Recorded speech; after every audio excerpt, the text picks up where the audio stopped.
Bonjour à toutes et à tous, bienvenue dans ma chaîne Mes recettes préférées et plus. Aujourd'hui, après avoir testé la recette du Nutella maison de Thermomix sans Thermomix, je décide de recycler une partie du pot dans la recette du fondant à la pâte à tartiner.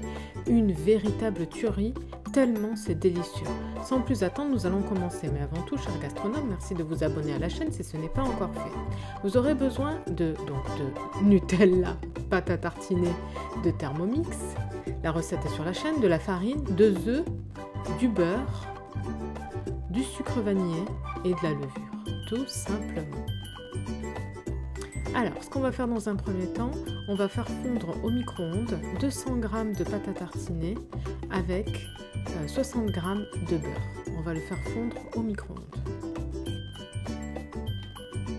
Ensuite, dans un saladier, je vais y mettre un sachet de sucre vanillé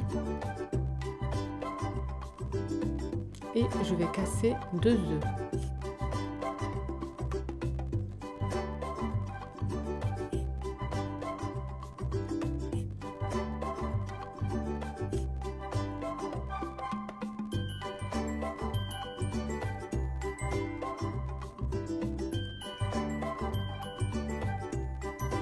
Je viens ensuite fouetter le tout avec un fouet manuel. Et ensuite, je sors du micro-ondes donc la pâte à tartiner et le beurre qui ont tous les deux fondu. Et je viens les mélanger pour avoir un mélange homogène.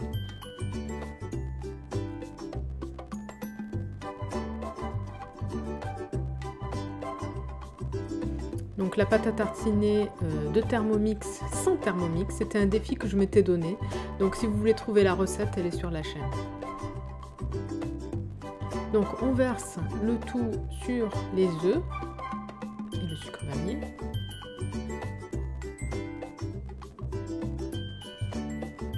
En fait la pâte à tartiner, personnellement je trouve qu'elle n'a pas le goût du Nutella. C'est une pâte à tartiner sucrée, qui a le goût, je sais pas quoi vous dire, ça n'a pas le goût de chocolat, ça a le goût on va dire plutôt de caramel. Et donc en tout cas sur cette recette là de fondant, c'était une tuerie. Donc on mélange le tout au fouet. Ensuite je rajoute une cuillère à café rase de levure chimique.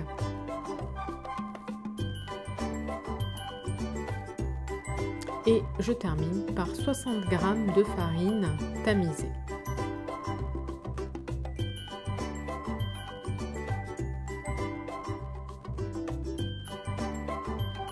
Donc si je vous conseille une pâte à tartiner, je vous conseille la pâte à tartiner du chef Etchebest.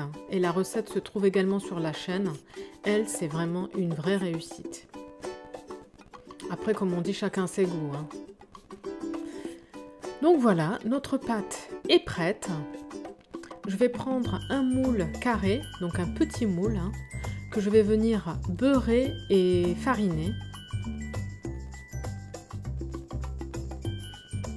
Et ensuite, je vais verser la pâte dessus et je vais enfourner dans un four préchauffé à 180 degrés pendant une vingtaine de minutes.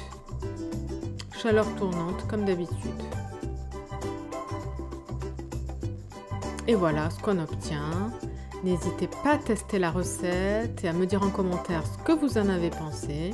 Je vous souhaite une très bonne journée et je vous dis à bientôt pour de nouvelles recettes. Merci d'avance de vous abonner à la chaîne pour profiter de toutes les recettes, à liker celles que vous appréciez, activer la petite cloche pour être sûr de ne pas en rater. Bye bye!